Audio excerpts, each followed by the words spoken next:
Hello friends, welcome to my channel. कैसे हैं आप सब? उम्मीद करती हूँ कि आप स्वस्थ होंगे, तंदुरुस्त होंगे। दोस्तों, आज मैं आपको बताने जा रही हूँ कि दबी हुई नस होना या हाथ पैरों में सुन्नपन होना, नसों में ब्लॉकेज होना, इन सभी का इलाज सिर्फ एक ही चीज के द्वारा किया जा सकता है। इसमें अलग अलग दवाई लेने की आपको जरूरत नहीं पड़ेगी। तो दोस्तों, आपके 5 से 7 मिनट जरूर लगेंगे इस सारी जानकारी को लेने के लिए। तो प्लीज आप इस वीडियो को पूरा देखिएगा, क्योंकि अधूरी जानकारी से अच्छा है जानकारी ना ली जाए, पूरी जानकारी ली जाए ताकि पूरा फायदा आपको हो सके। दोस्तों, अगर आपकी नसों में कमजोरी आ गई है, नसों में दर्द हो रहा है, नसों में ब्लॉकेज हो रही है, उठने बैठने में प्रॉब्लम हो रही है, सीढ़ियां चढ़ने में उतरने में तकलीफ हो रही है, सांस फूल रही है, चलते हुए नसों में खिंचाव हो रहा है, पैरों में बहुत ज्यादा दर्द रहता है, तो ऐसे में ये वीडियो सभी के लिए बहुत फायदेमंद है। क्योंकि आज मैं आप लोगों के साथ ऐसा घरेलू उपाय शेयर करने वाली हूँ जिसकी मदद से ये सारी की सारी तकलीफें जड़ से खत्म हो जाएंगी। नसों में दर्द है, ब्लॉकेज की परेशानी है, जोड़ों में दर्द रहता है, मांसपेशियों में खिंचाव रहता है, तो ये सभी समस्याएं पूरी तरह से ठीक हो जाएंगी। दोस्तों, आपकी नसें कमजोर है या नहीं, ये कैसे पता कर सकते हैं? हमारी जो नसें होती हैं, ये खून को मस्तिष्क तक पहुंचाने के लिए, साथ ही जरूरी जानकारी शरीर के अंगों तक पहुंचाने के लिए कई कोशिकाओं का इस्तेमाल करती है। ऐसे में जब नसों में ब्लॉकेज आती है या नसें कमजोर हो जाती हैं, तो शरीर में कई परेशानियां शुरू हो जाती हैं।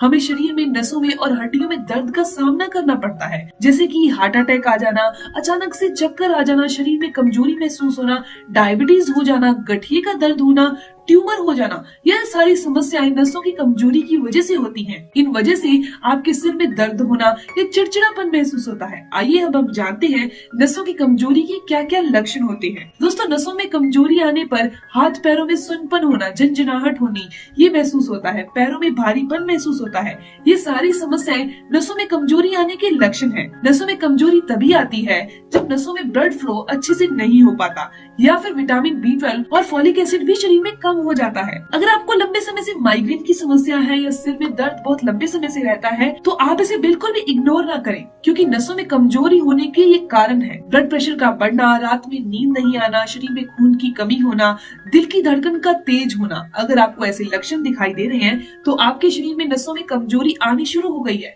तो इसीलिए समय रहते इसका इलाज जरूर करवा ले। आज जो घरेलू उपाय आपको बताने जा रही हूँ, इसे आप जरूर फॉलो करिएगा। तो आइए मैं अब आपको बताती हूँ एक बहुत ही जबरदस्त घरेलू नुस्खे के बारे में, जिसका इस्तेमाल आपको रोजाना जरूर करना है। नसों की ब्लॉकेज को दूर करने के लिए, खून में बुरे कोलेस्ट्रॉल को बढ़ने से रोकने के लिए और बुरे कोलेस्ट्रॉल को शरीर से बाहर करने के लिए ये जबरदस्त है। इसके लिए सबसे पहली चीज हमने जो लेनी है वो है साबुत धनिया। इसको हम मसालों के तौर पर इस्तेमाल करते हैं। ये नसों की ब्लॉकेज को खोलने के लिए बहुत अच्छा है। दोस्तों, ये थायराइड को ठीक करता है, वो ये अलग बात है, लेकिन ये हमारी नसों को भी खोलता है। ये जो मैं उपाय आपको बताने जा रही हूँ, गर्मियों के मौसम में आप बहुत आसानी से कर सकते हैं। इसके अलावा हम यहाँ पर दूसरी चीज जो ले रहे हैं वो है बड़ी इलायची, यानी काले रंग वाली इलायची। दोस्तों, हम बड़ी वाली इलायची यानी काली इलायची का इस्तेमाल करेंगे। इसके बहुत सारे फायदे होते हैं। बड़ी इलायची ब्लड प्रेशर को नॉर्मल करती है, नींद न आने की समस्या को दूर करती है, शरीर में खून की कमी को दूर करती है, एनीमिया की प्रॉब्लम को दूर करती है। इसके अलावा ये किडनी को डिटॉक्स करती है। इसके अलावा ये गैस, एसिडिटी की समस्या को भी दूर करती है। शुगर पेशेंट भी इसका इस्तेमाल कर सकते हैं। जिनको ब्लड प्रेशर की शिकायत रहती है वो भी इसका इस्तेमाल कर सकते हैं। इसके साथ साथ सर्दी, खांसी, जुकाम की समस्या में भी आपको आराम मिलेगा। ये हमारी इम्यूनिटी को बूस्ट करती है। यहाँ पर अगली चीज जो ले रही है वो भी बहुत साधारण है, वो है लौंग। लौंग के अंदर औषधीय गुण भरपूर मात्रा में है। ये शरीर में ब्लड सर्कुलेशन को बेहतर बनाते हैं, जिसकी वजह से नसों में मजबूती आती है, बंद नसों खुल जाती हैं, नसों में दर्द होना, सूजन होना ये दूर हो जाता है। साथ ही साथ ये डायबिटिक पेशेंट के लिए रामबाण औषधि की तरह काम करती है लौंग। दोस्तों, सर्दियों के मौसम में लौंग का बहुत ज्यादा इस्तेमाल किया जा सकता है, लेकिन गर्मियों के मौसम में इसका इस्तेमाल ज्यादा नहीं करना चाहिए। आप लिमिट में करें। आपको बताया जाएगा कि एक इंसान ने इसका इस्तेमाल कितना करना है, लेकिन जो मैं आपको आज तरीका बताने वाली हूँ, इस तरीके से आप गर्मियों के मौसम में इसका लिमिटेड इस्तेमाल जरूर कीजिएगा। आपको 100% फायदे मिलेंगे। हमने यहाँ पर लेना है एक कांच का गिलास और इसके अंदर डालनी है एक बड़ी इलायची जो काली वाली है, उसे कूट कर डाल दीजिए। इसके अंदर हमने एक लौंग जो होता है वो भी कूट कर डाल देना है। दोस्तों, इसके अलावा डालना है दालचीनी की सिर्फ 2 चुटकी दालचीनी पाउडर का इस्तेमाल करना है। शरीर के लिए दालचीनी बहुत फायदेमंद होती है। दोस्तों, शरीर में ब्लड फ्लो को बेहतर करती है, नसों में मजबूती लाती है, मांसपेशियों में दर्द हो रहा है उसको दूर करती है, हड्डियों में होने वाले दर्द को दूर करती है। शुगर पेशेंट के लिए काफी फायदेमंद है। ये शुगर को बैलेंस करती है। दोस्तों इन तीनों चीजों को हम अच्छे से कूट लेंगे और इसे हम कांच के गिलास में डाल देंगे। साथ ही इसमें हम डाल रहे हैं 1 चम्मच धनिया के बीजों का। आपको लगभग 300 से लेकर 400 ml पानी लेना है। इसे रात भर के लिए भिगोकर इस तरीके से चारों के चारों औषधियों को छोड़ देना है ताकि चारों औषधियों के गुण इस पानी में चले जाएं। अब आपके मन में ये आएगा कि इसकी तासीर कैसे होगी। जब ये चारों चीजें आपस में मिक्स होंगी तो नॉर्मल सी तासीर होगी, न गर्म होगी न ठंडी होगी। रात भर के लिए आप इसे ऐसे ही छोड़ दीजिए। सुबह उठकर आपने इसे हल्का सा गर्म कर लेना है और इसे गिलास में छान लेना है। नॉर्मल टेम्परेचर पर जब आ जाए तो आपने सुबह सुबह खाली पेट इसका सेवन करना है।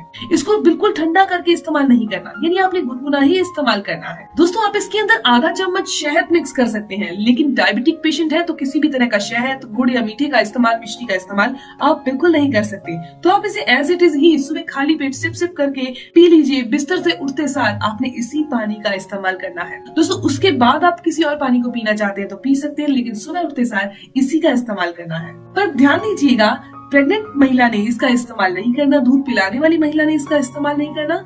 इसके अलावा जिनकी एलोपैथी की दवाई चल रही है वो इस रेमेडी को फॉलो करने से पहले डॉक्टर से सलाह जरूर ले लें कि आपको अगर इस तरीके की कोई तकलीफ है तभी आप इसका इस्तेमाल करें। क्योंकि कभी कभी क्या होता है कि हमें तकलीफ नहीं होती, हम किसी और चीज की दवाई ले रहे होते हैं, हमें नसों से संबंधित कोई तकलीफ नहीं होती, फिर हम इस रेमेडी का इस्तेमाल करते हैं और किसी मेडिसिन के साथ ताकि नुकसान ना हो सके। इसके अलावा सुबह सुबह आपको एक्सरसाइज करनी चाहिए। अगर आप एक्सरसाइज नहीं कर सकते तो आप वॉक जरूर कीजिए। अगर आप वॉक भी नहीं कर सकते तो घर पर चेयर है, चेयर के सहारे कदम ताल ही कर लीजिए, यानी कि बॉडी की मूवमेंट जरूरी है। इसके अलावा विटामिन B12 और फॉलिक एसिड वाली चीजों का सेवन जरूर कीजिए, यानी कि दूध और दूध से बनी चीजों का सेवन कीजिए। अगर आपकी बॉडी में फॉलिक एसिड कम है, विटामिन B12 भी कम है, तो आप अलसी का सेवन जरूर कर लीजिए, क्योंकि ये अलसी के अंदर विटामिन B12 और फॉलिक एसिड होता है जो नसों को मजबूती देता है, हाथ पैर में सुन्नपन की समस्या को दूर करता है, ब्लड फ्लो को अच्छा कर देता है। भूनकर इसका इस्तेमाल किया जाता है, बहुत आसान है, आधा चम्मच ही इस्तेमाल करना है। भुनी हुई अलसी का पाउडर बनाकर पानी में डालकर या फिर किसी सैलेड के ऊपर डालकर भी इसका इस्तेमाल कर सकते हैं। नसों में ब्लॉकेज को दूर करेगा, बुरे कोलेस्ट्रॉल को भी बॉडी से बाहर कर देगा। दोस्तों ये जानकारी, इन्फॉर्मेशन यहीं तक थी। मैं उम्मीद करती हूँ कि जानकारी आपके लिए फायदेमंद होगी। अगर आपको ये जानकारी अच्छी लगी, आपके काम की है, तो इस वीडियो को जरूर लाइक कीजिएगा, अपने दोस्तों के साथ जरूर शेयर कीजिएगा। मिलते हैं दोस्तों नेक्स्ट वीडियो में, तब तक के लिए धन्यवाद।